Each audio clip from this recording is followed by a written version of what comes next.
many people dream big dreams, but they never take any action. If you don't believe in yourself, you've already lost the battle. Not believing in yourself is a losing battle because either you won't try at all or you will convince yourself that you can't do it. And when you convince yourself that you can't do it, your results are going to confirm what you believe. So we are afraid to fail. Why? I told you, man. Shouldn't even try it, dude. Just chill out, relax. Why are you so crazy? Why are you so obsessed? So all that stuff drives the quitting mind, I call it. The mind wants to quit. The mind is tired. The mind thinks it's very deserving. So the biggest problem in this world is other people, not yourself. It's other people in your head. They are puppet mastering you pretty much on your life. I dare you to give up everything that is keeping you from your dream, to say no to all the negative influences. I dare you to pick up a book instead of a drink. I dare you to work harder than you think you did yesterday. I dare you to prove them wrong. I dare you to prove yourself right. You must be yourself if you want to experience your true purpose in life. If you're different, be different. Be different and do it with pride. If someone doesn't like it, if many people don't like it, who cares?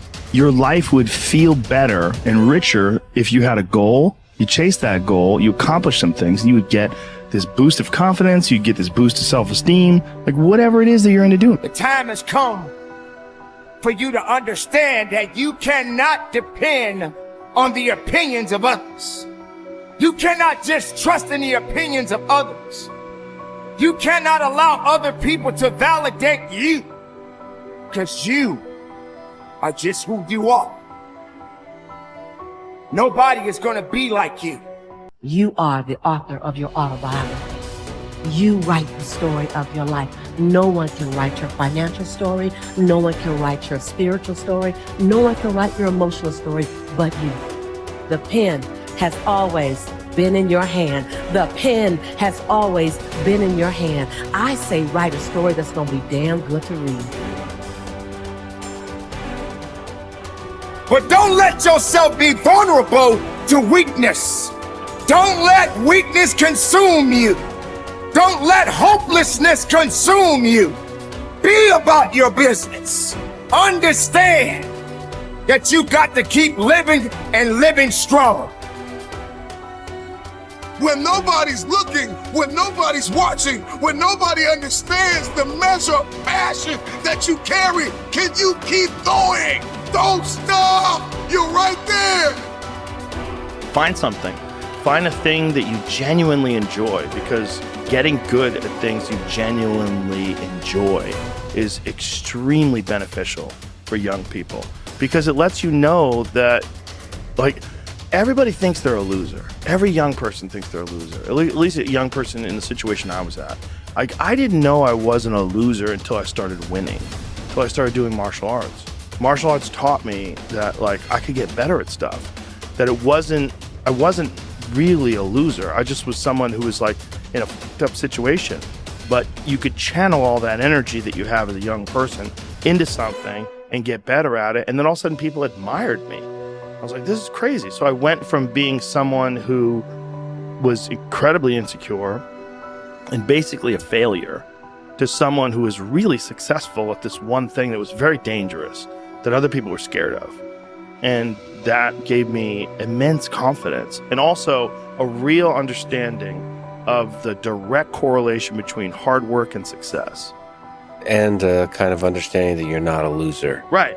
That there is a diamond in the rough. Yeah, and also an understanding that you can't listen to people. Because even my parents didn't want me to do martial arts. They didn't want me to fight. They didn't want me to do stand-up. There's like, you have to understand, like, who you are, and then in the face of other people's either criticism or, you know, lack of faith in your ability to succeed, you push through, and there's great benefit in that. And then you realize that you can kind of apply that to other things in life.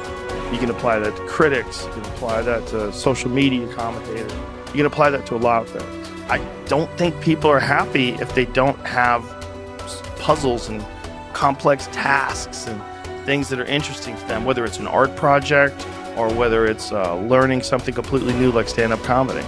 Like, doing things that are difficult it's as much of a nourishment of the mind as food is a nourishment of the body. I think you need things that are puzzling to you, where you have to find your own human potential in the difficulty of the task and work your way through things. At least for me. For me, I mean, I can only speak for me because I'm the only life that I've ever lived that I'm aware of. And in my life, that has been 100% constant. I am a very happy person, and I have never had a moment where I'm not doing difficult. Yeah. Ever. What I realized is, for me to become the man I wanted to become, I saw myself as the weakest person God ever created. But I never blamed God for anything he did to me. So I wanted to change that to be the hardest man ever created. Am I that? I don't know, but you had to have a goal. And my goal, when I was sitting there, not going to school, being bullied, having no self-esteem, my goal was, the only person that's gonna turn this person around is me. The only way I can turn it around is put myself through the worst things possible a human being can ever endure. And that'd be the only way that I can build this brain to handle anything that comes in front of it, callousing my mind through pain and suffering. So we read a bunch of books nowadays. As humans, we want to find out how to be someone else. What we don't do is we don't go inside. So literally turn yourself inside out. Read the book that's like we're writing a book every day for life, but we never read that book. So what I would challenge this young man or young woman to do is you have to look inside of yourself and see what you really want. What are you passionate about? We use these words and these little phrases of only the strong survive and all this other crap. They're all words. I get so tired of hearing people just talking. Like right now, someone may think Goggins is just talking. You don't know me. So when I speak from passion. I speak from experience. I speak from suffering. I have to tell this young man or woman that the only way I believe, this is my experience in life, the only way you're ever going to get to the other side of this journey is you have got to suffer to grow. To grow, you must suffer. And some people will get it, some people won't. But they have to see what their journey is to start their journey. Several people live to be 100 years old, and they have great lives, and they have great kids. The kids go to college and all sorts of stuff. But somewhere in their life, there was a point where they had a decision to make. They can go left or right on this path. Left was the easy route. Right was the hard route. A lot of people take the easy route. And they had a good life that way, but the better life was going to the right side. And you may have 20 years of pain and suffering to get past it, but a lot of us die never truly starting our journey. And I would tell this young person, you gotta start your journey. It may suck, but it will come out the other side where you're coasting. Study the values you admire. You learn values by studying them closely. The law of concentration says that whatever you dwell upon grows and increases in your life. What this means is that when you study and read stories about men and women who demonstrated the kind of values that you admire and respect, and then think about those stories and that behavior, those values sink ever deeper into your mind.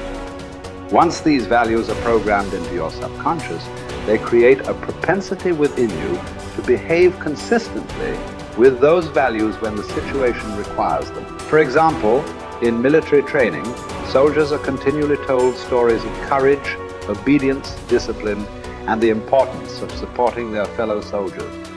The more they hear these stories, discuss them, and think about them, the more likely they are to behave consistently with these values when they're under the pressure of actual combat. The core virtue of character is truth. Whenever you tell the truth,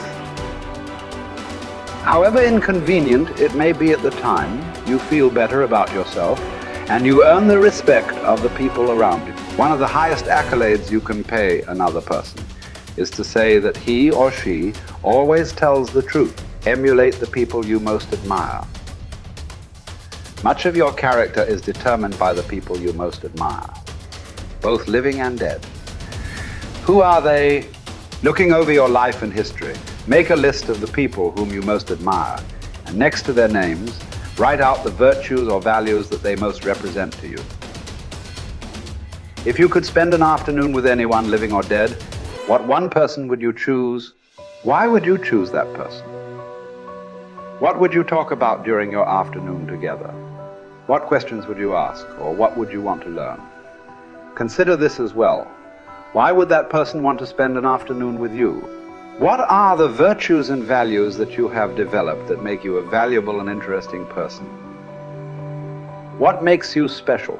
Practice the values you respect. You develop values by practicing them whenever they are called for. As the Roman Stoic philosopher Epictetus said, circumstances do not make the man. They merely reveal him to himself. When a problem occurs, people tend to react automatically based on the highest values that they have developed up to that moment. We develop values by repetition, by behaving consistently with a particular value over and over again until it becomes a habit and locks in so that we come to practice it automatically. Men and women with highly developed characters behave in a manner consistent with their highest values, and they do so without thought or hesitation. There is no question in their minds about whether or not they are doing the right thing.